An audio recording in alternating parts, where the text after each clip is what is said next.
good for Greek labor.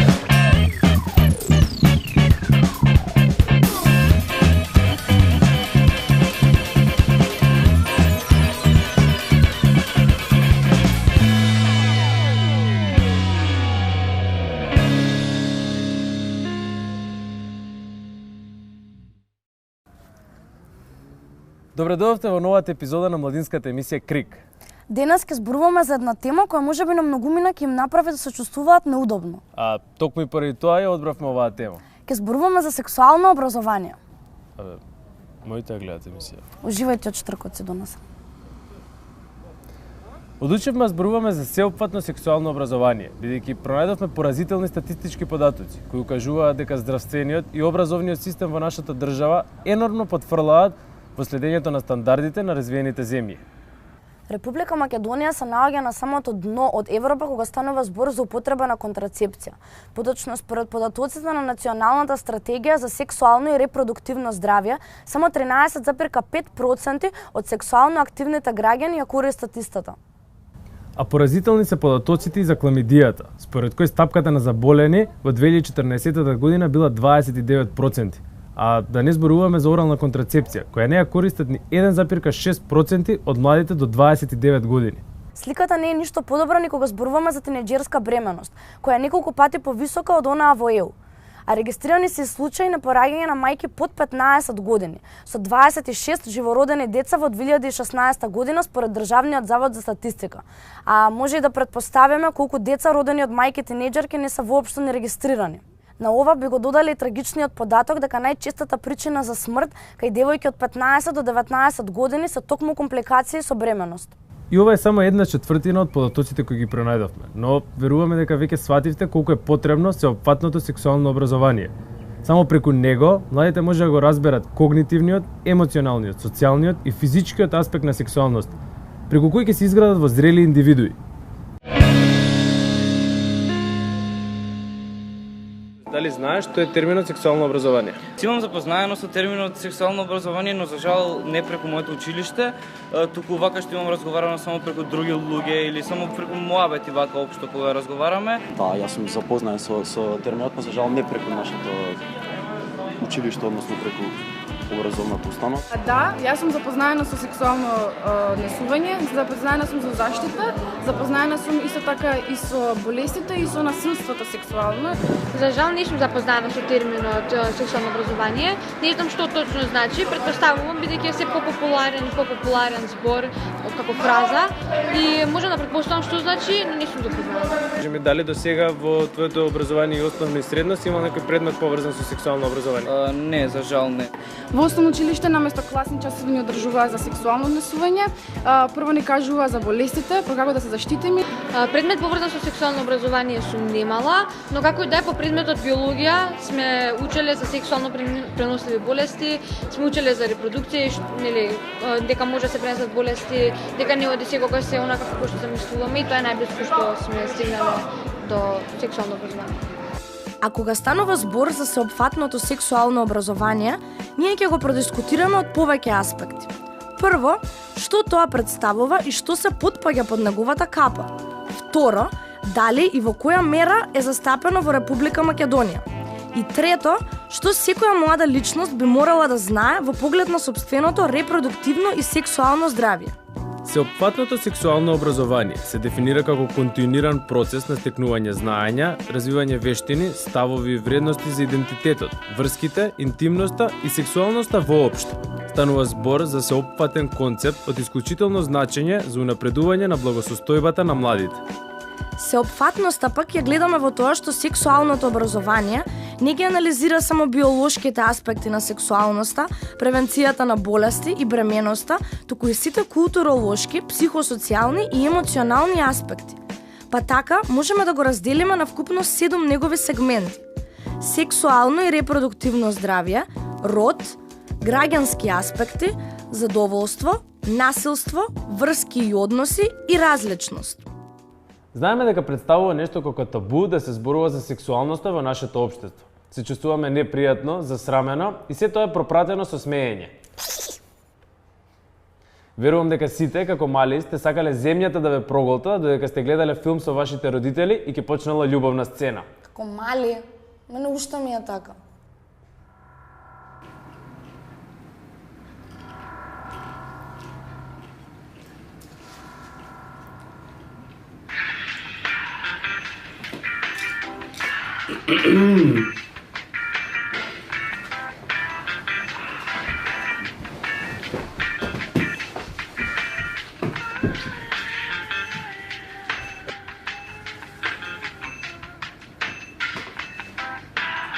Деница, ние мора да ги скршиме овие табуа, бидејќи со незборување се доведува до неинформирање, а тоа на крајот не е добро. Ајде сега да видиме што Константин има подготвено на оваа тема. За поимот, односно значењето на сексуалното образование, разговаравме со Лина Даневска од ХЕРА, Асоциација за здравствена едукација и истражување. Таа ни објасни повеќе за неговите составни елементи и за тоа колку го има, односно го нема во основните и средните училишта. Вака поедноставен начин што е тоа СС, тоа е еден модул од 7 компоненти, која што пред се кога ќе се спомене нели сеопфатно сексуално образование, луѓето да помислуваат најчесто секс, како да се има секс, но со ова на еден начин ги разрушуваме тие, да речеме, бариери околу поимот сеопфатно сексуално образование, бидејќи еден целосен модул кој што опфаќа род, што е пол, какви се родовите идеали во медиумите, кои се сексуално преносливи инфекции, целата таа компонента на СРЗ, граѓански аспекти, како тоа да се застапуваме за сексуалните и репродуктивните права како дел од човековите права, потоа насилство или една од најактуелните теми можеби сега булинг во училиштата, подоцна различност која што и како завзема големи теми, дебати помеѓу учениците кога станува збор за LGBT+ комјунити и слично. И задоволството како една од темите која што може подлабоко да се навлезе, да се разговара исто така врските и односите. Значи станува збор пред се за еден поприлично широк поим, Да. кој што верувам дека би требало да биде дел од формалното образование во било која држава, па воедно и во нашата. Дали е во нашата држава дел од образовниот процес дали овие 7 компоненти се дел од образовниот процес, во која мера? И ако има недостатоци, кои се недостатоците во целиот тој процес? Скорешната стратегија која што излезе од Министерството за образование и наука не го содржи, иако беше сеопфатна, не го содржаше предметот или некој дел од сеопфатно сексуално образование. Со тоа укажува на тоа што и покрај тоа од страна на ХЕРА или од другите организации кои што работат на сеопфатно сексуално образование, нивниот збор не бил слушнат. Која е причината? Пред се причината тоа што нашето општество има големи табуа кон оваа тема, кога станува збориве за компонентата задоволство, целосно се изоставува од било кои компоненти, бидејќи едноставно мислат дека со воведување на ваква реформа младите ќе се впуштат порано во сексуални односи, што апсолутно не е точно според податоците од Европа, кои што кажуваат дека се случува обратната работа. Дали имаш некој пример од компаративно земено од некоја поразвиена земја, да речеме од западноевропските или некоја друга земја, каде сеопфатното сексуално образование се спроведува онака како што би требало? Па има, например, во Белгија, конкретно наставници од еден регион од Белгија се консултираат и доаѓаат на еден начин на обука, кај веќе организации кои што веќе долго време работат на темите на СРЗ и на сексуално и репродуктивно здравје и права, се информираат, а подоцна заедно со едукатори или со дел од организацијата настапуваат во школите или во некои делови од школите е во училишна активност, некој е целосно имплементиран во училишните часови. Дали некогаш во разговор со оние ученици од основно или средно училиште си слушнала дека тие се под репресија од нивните наставници или родители во поглед на поставување прашања од аспект на сексуалното образование, дали тие се чувствуваат неудобно да се заинтересираат и да ги прашаат твоите наставници, дали ти се отвориле во тој поглед и имаш некакво искуство? Секоја излегување на терен се среќаваме со различна група на луѓе, дали тоа се од рурални средини, дали точно од центарот на Скопје, не е битно, бидејќи на крај излегува дека учениците немаат каде да постават прашања, имаат страф, едноставно бидејќи има тука една разлика во генерации, не знаат како да го постават прашањето, кое што може да биде многу едноставно, но со искуството кое што сум го поминала, за жал и не им е даден соодветен одговор. Врсничка едукација е моментот кој што успева, бидејќи тогаш со самата дискусија се одговара голем број дел од прашањата на младите, бидејќи се осмелуваат да ги прашаат, што не се случува на пример на класен час. Сметам дека наставниците можеби треба да поминат и оние дел на обука за да научат како да се справат со тие прашања кои што им како класни, на пример, раководители би можеле да ги добијат. Пред самиот крај, Лина запрашавме колку учениците од средните и основните училишта знаат за нивното сексуално и репродуктивно здравје. Едно од непоставуваните прашања кога станува збореви на целиот модул за сеопфатно сексуално образование, најчесто е ХИВ и тоа како се пренесува. Многу веруваат дека може да се пренесе преку допир, преку гушкање, преку пиење од иста чаша.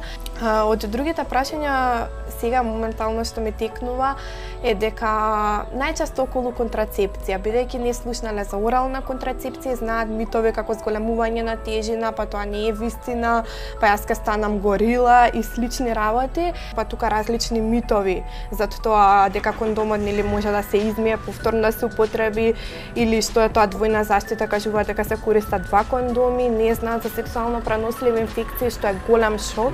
И ги охрабрувам сите можеби кои што слушаат да побараат на интернет за тоа каде може да се обратат, кои институции ги поседуваат, во училиштата исто така, наставниците, психолозите, педагозите треба да бидат соодветно настроени кон тоа да одговорат на овие прашања, бидејќи може да земаат многу голем дел од младинскиот живот. Според бројни индикатори, сексуалното образование го напредува сексуалното и репродуктивно здравје, го намалува бројот на сексуални партнери, ја зголемува потребата на контрацепција и кондом и го одложува првото сексуално искуство. Меѓутоа, и покрај овие бенефити на сеопфатното сексуално образование, образовниот систем ни оддалеку него содржи онолку колку што треба. На страна од предметот биологија, кој што опфаќа само еден мал сегмент од сексуалното образование, не постои ниту еден друг наставен предмет кој што го одработува во целост. А пак од стратешка гледна точка донесени се неколку документи кои го поддржуваат сексуалното образование во училиштата, но сепак резултатите изостануваат. А пак кога зборуваме за сеопфатната стратегија за образование 2018-2025 година на МОН, таа не содржи ниту еден збор за сексуално образование. Замислете го тоа. Документ кој треба да постави реформата во образованието за цели 7 години не содржи ниту еден сегмент од сексуално и репродуктивно здравје. Единствена позитивна работа е можеби фактот што постојат работни групи во МОН кои што работат на модел за вклучување на сексуалното образование во образовниот систем. Но сепак останува прашањето дали и кога ова навистина ќе се случи. И што со оние генерации кои што основното и средното образование веќе го имаат завршено или ќе го завршат до тогаш? Токму поради тоа ние се одлучивме оваа епизода да направиме како еден час по сексуално образование. Се разбира бидејќи сме ограничени со време, ќе се фокусираме на некои сегменти повеќе од останатите. Ајде сега да не ви пишуваме неоправдани. Терминот сексуално преносливи инфекции подразбира инфекции од различни предизвикувачи, како габи, бактерии, паразити и така натаму. Тие најчесто се пренесуваат преку сексуална активност, но има и други начини на пренесување. Постојат повеќе од 25 различни вида, па затоа денеска сме во Институтот за јавно здравје на Република Македонија, каде што ќе разговараме со доктор Жарко Караџовски, кој што ќе ни информира малку повеќе околу тоа како да се заштитиме од овие сексуално преносливи инфекции и кои се последиците од нив. Има специјален оддел кој што се занимава со сексуално преносливи заболувања, ХИВ и СИДА. На првите две што ги споменавме, сифилис и гонореја, различна има инкубационен период. За првото инкубациониот период е 3 до 5 дена, при што се појавува слузење од мочниот канал, печење и жолтеникава, зеленикава течност. Таа може да биде смрдлива и при сексуален контакт може да се пренесе од едно на друго лице доколку се работи за незаштитен сексуален контакт. Доколку се работи за сифилис, тоа има неколку фази. Имаме неуросифилис, кој што се јавува на централниот нервен систем, сифилис кој што се јавува локално, на местото на половиот орган, при што има различни промени на слузокожата и на кожата, до јавување така наречен тврд шанкар, односно улкус дурум. Она што се уште за нас атрактивно е ХИВ-СИДА. На почетокот, бидејќи јас го водам ова заболување, народот не знаеше дека ова заболување дури го имаме во нашата држава. Меѓутоа, она што не се случува последниве 3-4 години е дека со усталенат бројка од 35 до 40 случаи годишно се јавуваат, при што најзафатена е возрастната група 20 до 29 години, 30 до 39 години. Што тоа значи во пракса? Најчест начин на пренесување пред 20 на години, кога јас прв пат почнав да се занимавам со надзор на ова заболување, беше хетеросексуалниот начин на пренос, односно сексуален контакт помеѓу машко и женско. Во моментов доминира MSM, Men Have Sex with Men, односно сексуалниот контакт помеѓу мажи. На трето место се наоѓа интравенско користење на дрога, односно лица кои интравенски инектираат дрога. На четврто и последно место е онаа заболување кој што се во годините кои што биле пред нас, имаше заразно заболување, значи хив-сида, кој што се пренесува од мајка на плод. Меѓутоа во последниве 10 на 12 години такво нешто не сме регистрирали, што е добро.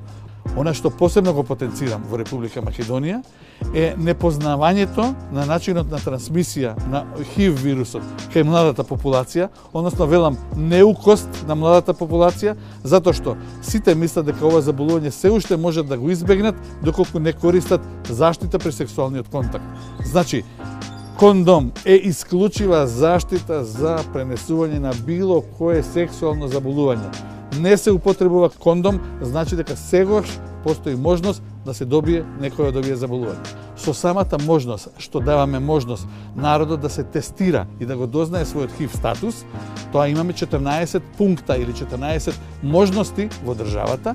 Тоа значи 10 центри за јавно здравје, Скопје, Битола, Прилеп, Куманово, Тетово, Штип, Струмица, Охрид и Велес, се места каде што можеме да се тестираме, плюс Институт за јавно здравје позади мене на вирусологија и на инфективната клиника, каде што може анонимно, бесплатно и под шифра да се тестира секое лице што сака да го дознае својот ХИВ статус. Сите останати терапии за останатите заболувања се добиваат кај матичен доктор и кај клиника за кожни и венерични болести, односно на венерично оделение на кожните амбуланти во државата.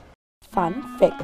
При само еден незаштитен сексуален однос со инфициран партнер-партнерка, ризикот од инфицирање со генитален херпес е 50%, со гонореја и кламидија од 30 до 50%, а со ХИВ 1%.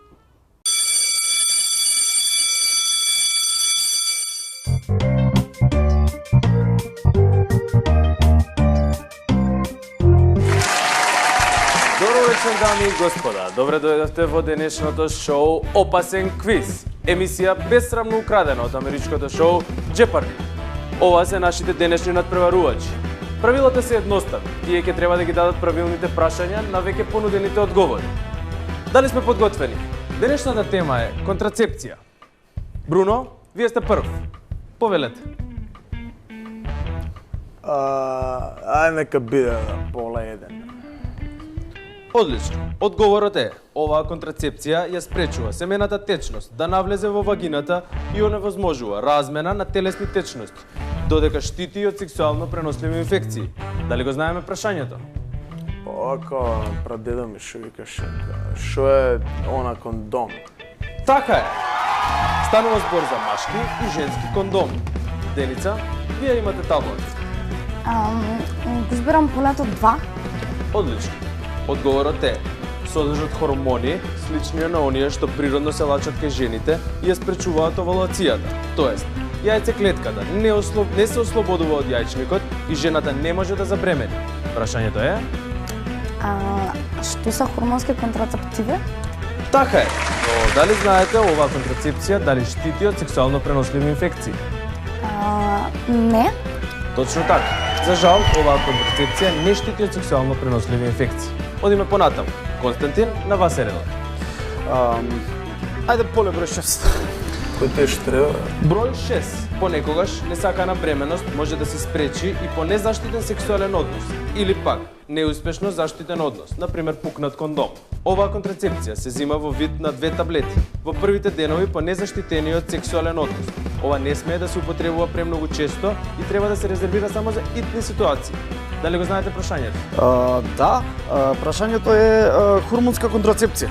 Константин, ќе мора да бидеш поконкретен. За жал, времето истече. Станува збор за итна контрацепција, поточно пилула наречена утро потоа.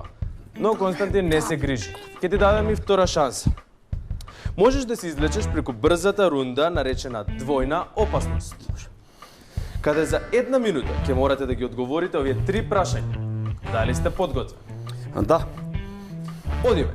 Ова спречува спојување на сперматозоиди со јајцеклетката и нејзино влегување во матката, но при тоа не штити од сексуално преносливи болести. Одговорот е што е спирала? Точно така. Се мисли на интраутирна должка или спирала. Наред. Овде имаме 2 методи. Првиот представува избегнување на сексуален однос во сите денови кога јајцеклетката може да биде оплодена. Вториот представува вадење на машкиот полов орган за време на екулација, односно исфрлање на семената течност надвор од вагината. Дали го знаете прашањето? Да, прашањето е што се плодни и неплодни денови и што е прекинат однос. Така е, Константин. Ова се природни методи кои при тоа не штитат од сексуално преносливи инфекции. И за крај, третото прашање, поточно третиот одговор. Ова представува истовремена употреба на кондоми и друг вид на контрацептивни методи, за да се сведе на минимум можноста за настанување на несакани инфекции и бременост. Да, одговорот е, тоест прашањето е што е двојна заштита. Точно така. Особено им се препорачува на младите луѓе што не се во стабилна врска и имаат честа промена на сексуални партнери. Константин, јас ви честитам. Вие сте нашиот победник на оваа епизода. Имате 26.518 поени. Колку? Не е ни битно. За наградата за Константин ќе ја откриеме после джинглот.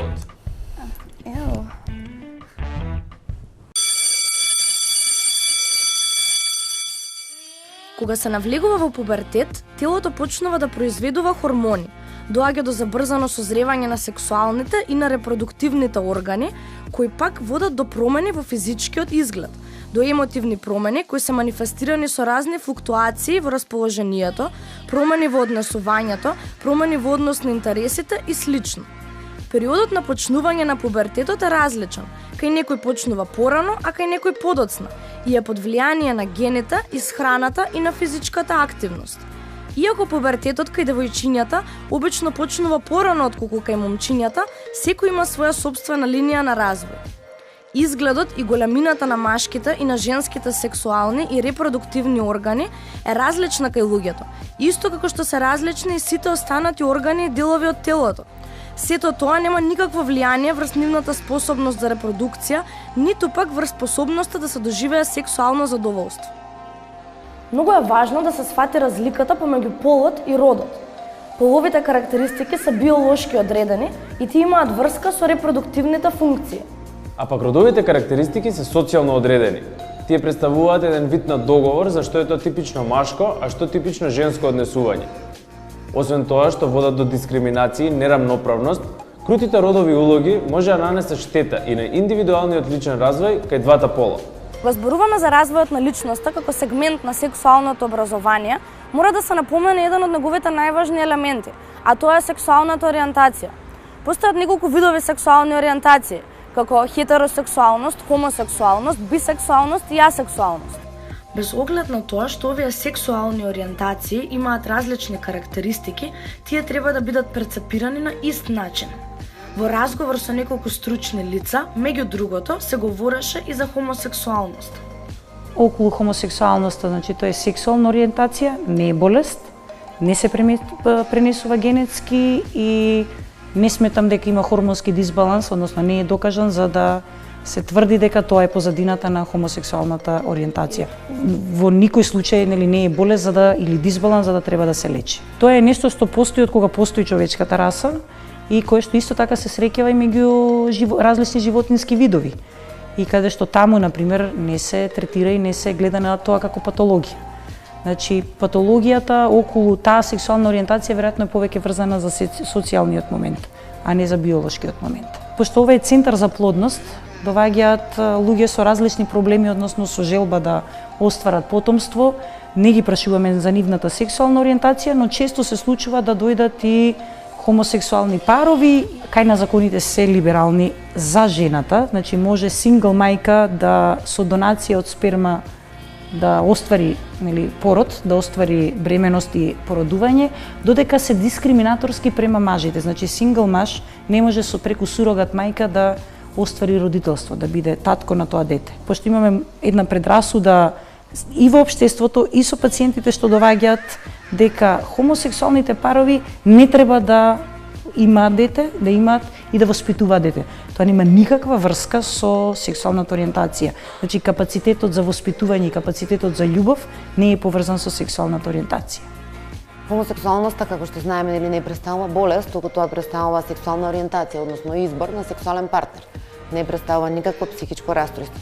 Можно е да биде заедно со некои психички потешкоти, доколку индивидуата има собствени психолошки неразрешени проблеми, индивидуални интрапсихолошки конфликти врзани токму околу собствениот сексуален избор и своите стравови врзани во однос на тоа како тоа сето ќе се случува и како сето тоа ќе биде или нема да биде прифатено од страна околината, социјалното и поблиско или пошироко окружување. Хомофобијата е големен страв, да кажеме, од хомосексуалност, која што обично е врзана со страв од собствената хомосексуалност, бидејќи сите индивидуи, значи машки и женски, имаат во себе хомосексуална ориентација и обично кога тој страв е поинтензивен, тоа е страв од собствената хомосексуалност. Фан факт. На 17 мај 1990 година Светската здравствена организација ја избриша хомосексуалноста од листата на ментални нарушувања, а тој ден е прогласен за Интернационалниот ден за борба против трансфобијата и хомофобијата. Како просветен работник пред неколку години 2011 испратив таа порека со емисијата Сексуална азбука и ве повторно испраќам затоа што сметам дека се уште како термини и поими се мешаат хомосексуалството со педофилијата и дека и кај младите средношколци, без оглед што сме 21 век, постои една фобија и фама околу тоа прашање, после што се има долгорочни консеквенција кога нешто ќе се поремети од областа на сексуалноста, траумите се огромни.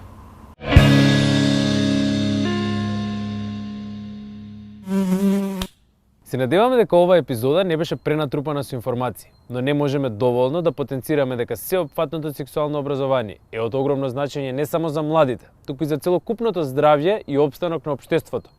На Република Македонија недостасува квалитетна и прогресивна сексуална едукација. Истражувачите откриле дека поради тоа што образованието во Холандија е помалку фокусирано на опасностите и ризиците од сексуални активности, а повеќе на позитивните аспекти, помала е веројатноста холандските тинејџери да бидат погрешно информирани или пак да ги чуваат своите први сексуални искуства во тајност. Од друга страна пак САД има една од највисоките стапки на тинејџерска бременост во развиените земји. Многумина веруваат дека ова така поради нивните назадени гледишта. Тие ги потенцираат опасностите и ризиците од сексот и се фокусираат на абстиненцијата, а при тоа изоставаат многу битни информации за контрацепција, бременост и сексуално преносливи инфекции. Па затоа оваа епизода нека биде пример и апел до државата и Министерството за образование и наука да се грижат за својата младина и да воведат сеопфатно сексуално образование, кое во ниеден случај не сме да биде конзервативно, со што ќе наметнува притисок за абстиненција. Тоа треба да биде такво што ќе ги крши предрасудите, добро ќе ги информира младите и ќе го представи бенефитот од здрава и интимна врска. Добро поминав. Ајде сега да се релаксираме малку со интервјуто кој ни го подготви Бруно за оваа недела. Решивме да направиме нешто малку поразлично во оваа епизода, мали и во претходната го кажав истото.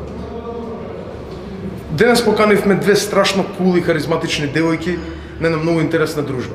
Во оваа епизода на Крик ќе гостуваат Камелија Камчо Секуловска од Aqua Dance Club и Јана Петровска JP од Bitrix Crew. И тие две ќе имаат Dance Off!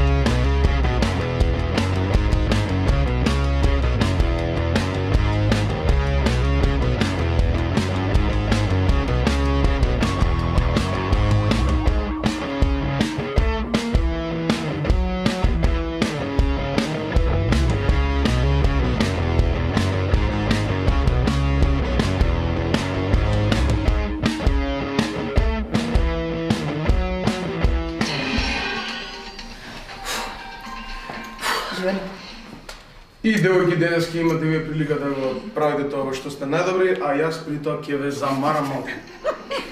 Леле, ова е тешка, одма тешка. Камилија. Како ме тој не прави. Се секам малку како... Оу! Јана! Зашто најлошата песна одбравме? Пошто реге, разбираш. Камилија, прво прашање. Не можам сега. Што ти е највозбудливо околу танцувањето? Што можеш секоја емоција да ја извадиш, ама не мислам на ваа. Вака можеш да играш. Зашто ваква лоша песна одбравме? Не знам, Камилија. Јана. Слушај сам, види. Леле. Кажи Брукса. Јана, го знаеш ова? Кажи. Колку талента, колку вежбање е потребно за да се стане добар танчер? Треба и талент, ама треба ненормално многу повеќе работа. Камилија. На скала од 1 до тешкото, колку добро знаеш да играш орок? О мај гад. Па добро. Не знае. Само тоа едноставно се знам. И ова не знам како се вика. Што се дешава? Перфект, тоа е тоа. И многу мешаме. Јана. Со акцент. Јана, го оставиме да поговориме нешто. Тоа. Јана, колку влијание има Майкл Джексон во својот стил? О, премногу има, еве. Го имам. Не, сериозно ми беше инспирација уште како мала. Најголема инспирација ми бил Майкл Джексон. Се гледа. И така, да. Во принцип, многу влијание. Камилија, во Денсов, кој би победил? Pussycat Dolls, односно кој би победил ти? За Pussycat Dolls или за Usher? Ау, порано ми беа милени Pussycat Dolls. За Преаки се реално. Да. Што е ова срамота е ова на телевизија? Какво е овој? Каков е овој денс? Дали разлетелниот кашкавал е Греф? Греф. Кој победи? Јана победи! JP Lazy! Ти си Lazy, јас сум Lazy, како е можно? Јана ме победи за само 100. Ама одбил имаше добри ствари, као... Да, добри ствари се препаѓа. Го видела? 100 и мене ми се отврзаа патиките, затоа изгуби. Да. Да бе, да, добро, окей. А да ги документираме патиките одврзани, кои што беа заслужни за овој... Добро е, значи, како... Не премногу значителен пораз. Чекај, он си Шакира. Па да, бе. Зашто? Слушай се. Ау, Јана? Ау. Леле. Какви се овие ориентални движења? Камерата пак изгуба. Јана, да. Кој е најголемиот виновник за тоа што почна да се занимаваш со танц? Па искрено, не знам, уште од градинка си се занимавам со танц и сум правила коreografија пред зграда, така што не знам искрено, сама сум се виновна за тоа. Камелија, покрај кој танчер или танчерка имаш желба да некогаш да имаш прилика да настапаш? Јана Петровска.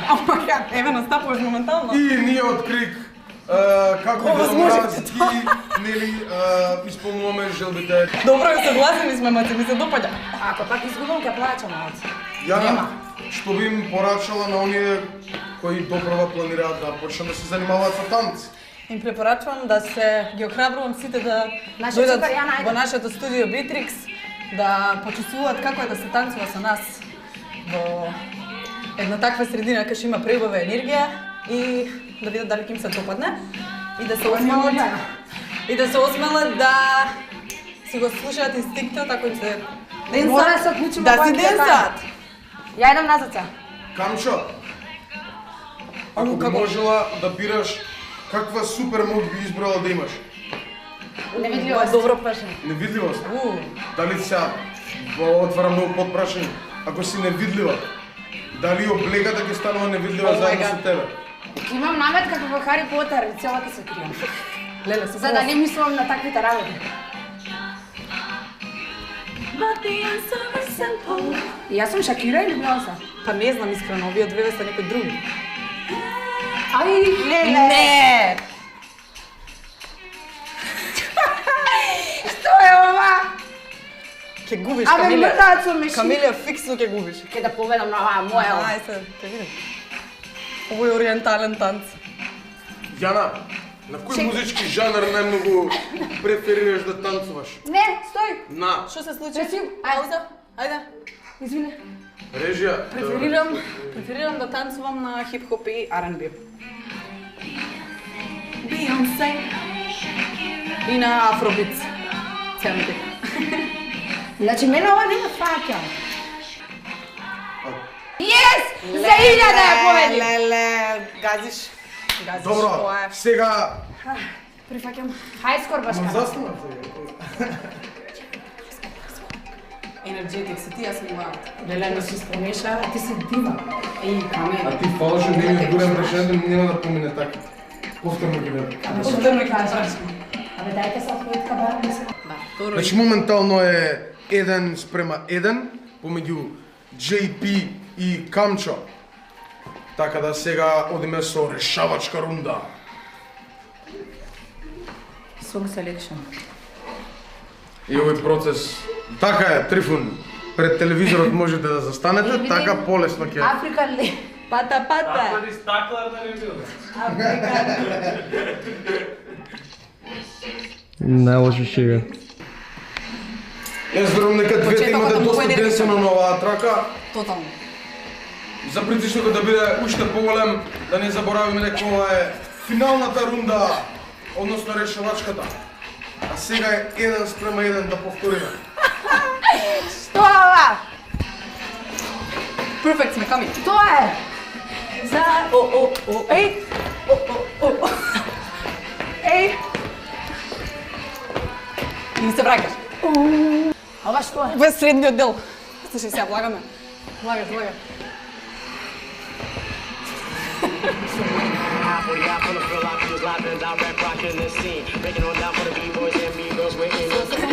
Амелија, зашто си највозбудена во твојот живот во моментот? О мај гад.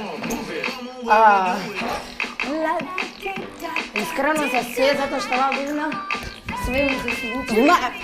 На секое можно поле. И цело време сум возбудена. Се гледа. Ајде, веднаш.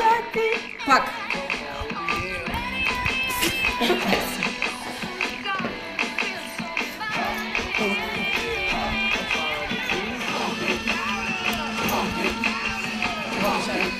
Јана, на каква музика одбиваш да танцуваш?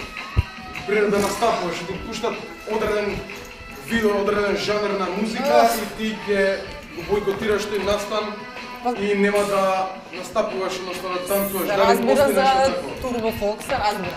Друго сигурно има уште нешто друго, ама се што е потанцувачко од Turbo Folk се прифаќа. Кој победи?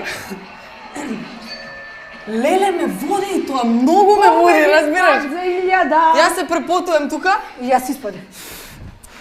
И тоа беше и решавачката рунда, односно третата рунда од овој денсов и победник е Танцо! Бидејќи не треба уште толку да има ривалство, туку напротив треба сите заедно да играат и да пеат и да се веселат и да има мир во светот и сите други работи кои што ги кажуваат кандидатките за мис на свет. А сега за крај имам и едно прашање од камера. Мојот драг колега Трифун може да пристапи со овој адет кој што стана. Дојдете да го прочитаме. Дали некој како мене би можел да има кариера во модерен танц? Како Трифун? Да, дефинитивно да. Само да доаѓаш кај нас на часови, Не. бидејќи... Ама, Јас сум чекај. по-модерен наставничка, ти хип-хоп модерен пишува кај мене. Океј, Вака. пратиме кај Камелија. Ајде, модерен танчер у наш, иден. Дали би сакал да ги покажеш твоите опасни потези пред овие може, две стварно. искусни танчерки?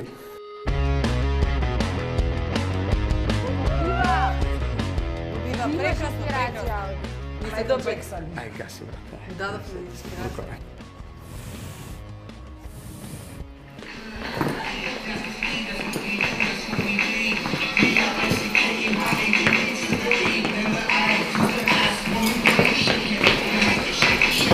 What the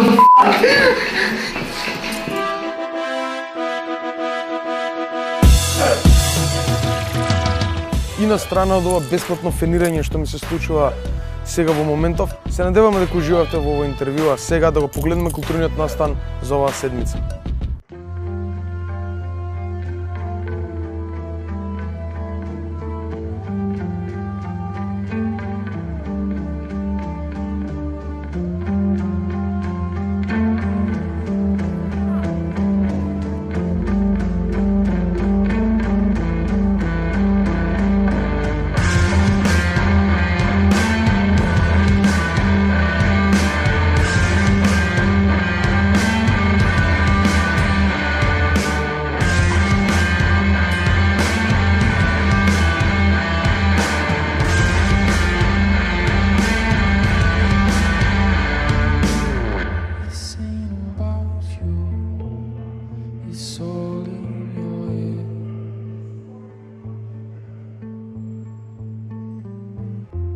It's all in your head. It's all in your head.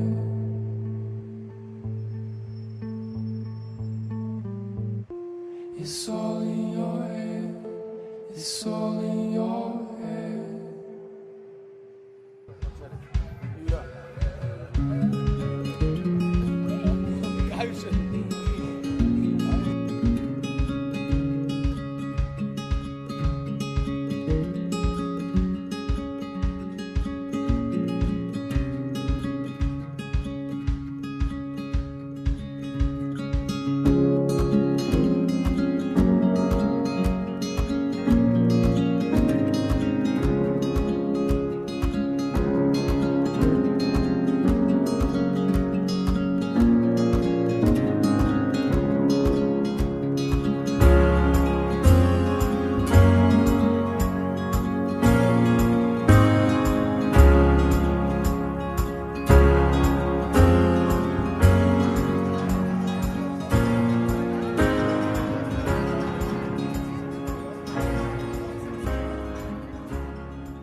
Sekoj tvoj krik, hej.